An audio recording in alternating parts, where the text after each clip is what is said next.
Ruang angkasa sangat besar dan tidak terbatas sekaligus indah. Semuanya sempurna. Geometri luar biasa dari bentuk sempurna dalam skala apapun. Dan salah satu contoh paling cemerlang ada di sini. Di sisi ini bahkan anak terkecil pun mengenali planet ini. Berkat misi Cassini telah menerima banyak gambar menakjubkan dari cincin Saturnus dari berbagai sudut. Dengan membayangkan bagaimana tampilan estetika ini dalam kehidupan nyata jika berada di Saturnus. Sayang sekali semesta memutuskan untuk menunjukkan kepada kita keindahan yang mempesona ini hanya dari jauh. Tapi bagaimana jika planet kita juga bisa memiliki cincin? Mungkin impian kita menjadi kenyataan suatu hari nanti. Dan kita bahkan akan menyaksikan peristiwa besar ini. Tapi itu menimbulkan beberapa pertanyaan. Seberapa cepat kita akan menyesali pemenuhan impian kita dan mulai memohon takdir untuk mengembalikan semuanya? Jika bumi memiliki cincin. Pada tahun 1610, Saturnus dan cincinnya pertama kali diamati oleh Galileo Galilei, tetapi ia tidak dapat melihat cincin di sekitar planet tersebut. Teleskop 20 kali kasnya adalah penemuan penting pada masanya. Astronom hebat menggambarkan apa yang dilihat sebagai pelengkap aneh di sisi planet. Galileo perlu menamai fenomena ini, jadi dia menulis sebuah anagram. Isi singkatnya, saya telah mengamati planet yang paling jauh memiliki bentuk rangkap 3. Beberapa dekade kemudian, astronom hebat lainnya, Christian Huygens, memperbarui teleskop Galileo, menciptakan perangkatnya sendiri dengan perbesaran 50 kali. Jadi tidak diragukan lagi bahwa Saturnus dikelilingi oleh sebuah cincin. Pada tahun 1675, Giovanni Domenico Cassini menemukan setidaknya 2 cincin bersarang di dalam satu sama lain. Sekarang kita tahu pasti bahwa ada banyak benda menakjubkan ini. Mereka terdiri dari partikel es kecil, debu silikat, butiran pasir, dan lain-lain. Anda dapat menemukan asteroid dan seperti satelit Saturnus. Ya, beberapa bulan Saturnus berada tepat di bidang cincin itu. Ada berbagai teori tentang dari mana cincin itu berasal. Menurut mereka, terbentuk bersamaan dengan planet 4, miliar tahun yang lalu dan sisa-sisa komet hancur yang ditarik oleh gravitasi Saturnus. Cincin tersebut terletak persis di bidang ekuator. Dan ini tidak hanya berlaku untuk cincin Saturnus. Ini terjadi karena fakta bahwa planet-planet itu tidak sempurna bulat, tetapi agak pipih karena rotasi. Ini hanya membuat orbit khatulistiwa stabil secara gravitasi. Saturnus memiliki banyak cincin yang bergerak tidak merata. Itu sebabnya ada batasan yang jelas di antara mereka. Saat ini diperkirakan seluruh sistem cincin memiliki lebar 400.000 km dan tebal 5 hingga 30 meter. Tidak termasuk asteroid dan satelit. Ini benar-benar luar biasa mengingat 400.000 km sedikit lebih jauh dari jarak dari bumi ke bulan. Tentu saja itu sangat menarik, tetapi kita tidak hidup di Saturnus. Jadi mari kita kembali ke planet kita. Dan kita langsung menghadapi kenyataan. Saturnus sangat besar dan memiliki cincin. Uranus memiliki seluruh sistem cincin. Neptunus dan Jupiter juga memiliki cincin yang lebih kecil. Bahkan planet kerdil Haumea, asteroid Chariklo, dan Chiron memiliki cincin. Timbul pertanyaan, ada apa dengan bumi? Kenapa tidak ada cincinnya? Jawabannya adalah, begitulah adanya.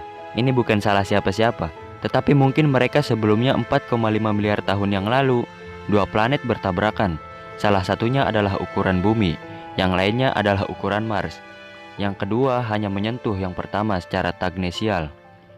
Tetapi tabrakan planet cukup untuk membuat planet kecil itu runtuh hampir seluruhnya dan menabrak yang pertama, menyebarkan banyak pecahan di dekatnya yang menjadi bahan penyusun sebuah cincin sistem di sekitar planet ini.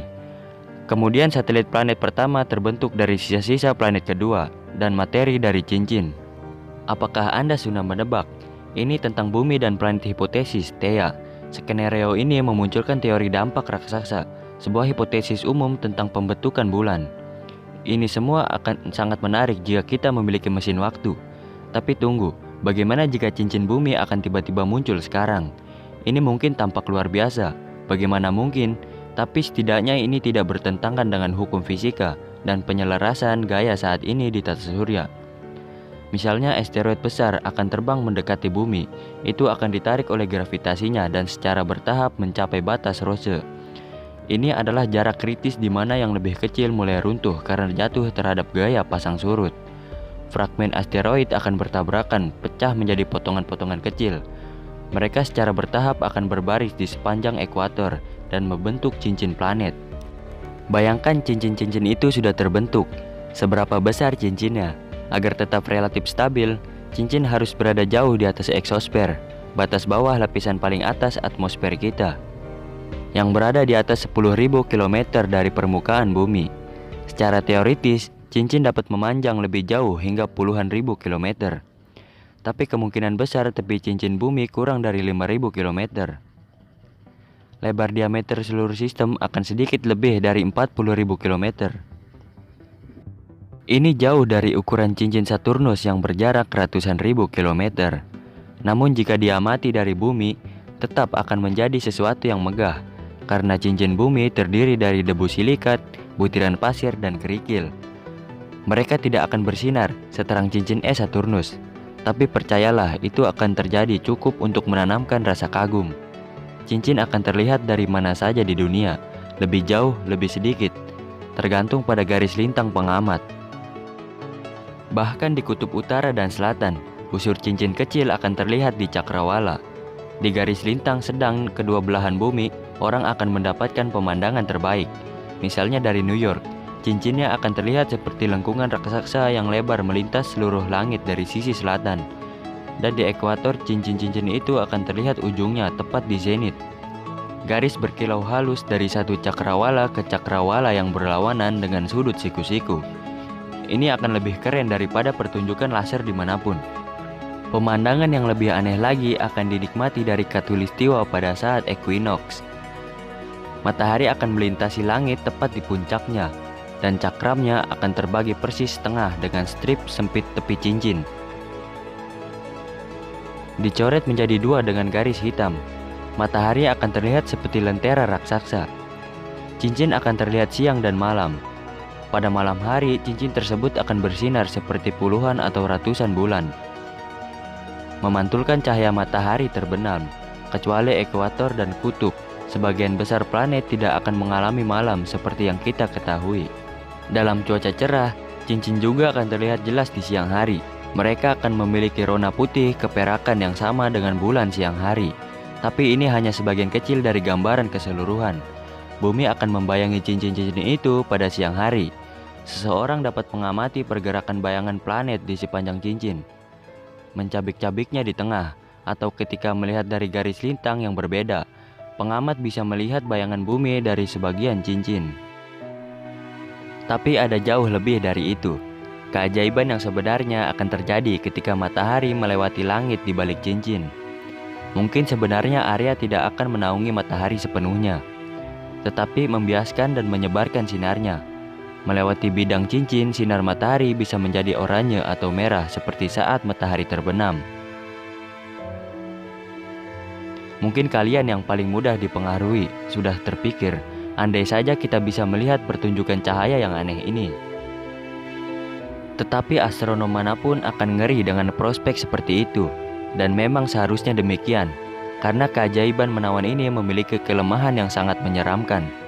Kami menemukan bahwa sistem cincin akan terbentuk di bidang ekuator, tapi di sana kita sudah memiliki cincin buatan manusia, yaitu satelit geostasioner. Inilah tampilannya di optik sensitif.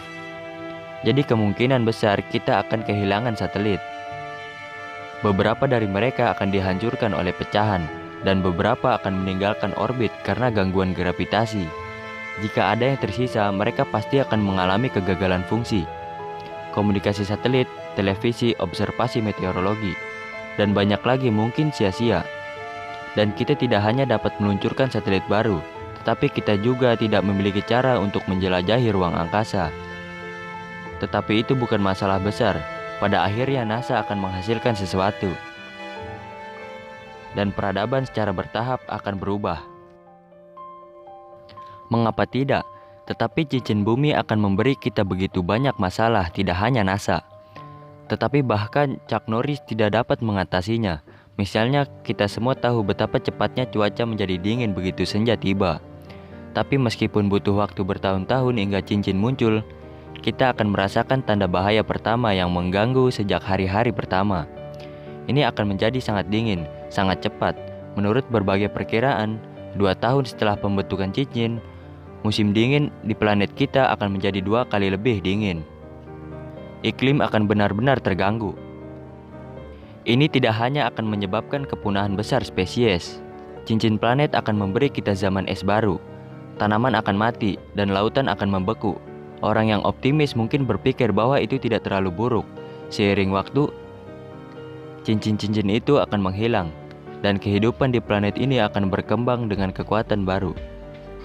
Seperti yang terjadi lebih dari sekali dalam sejarah, itu benar, tetapi ada peringatan. Ilmuwan NASA baru-baru ini menyadari bahwa cincin Saturnus pasti akan hilang dalam waktu hampir 100 juta tahun. Tidak ada yang tahu berapa lama waktu yang dibutuhkan untuk membentuk cincin bumi.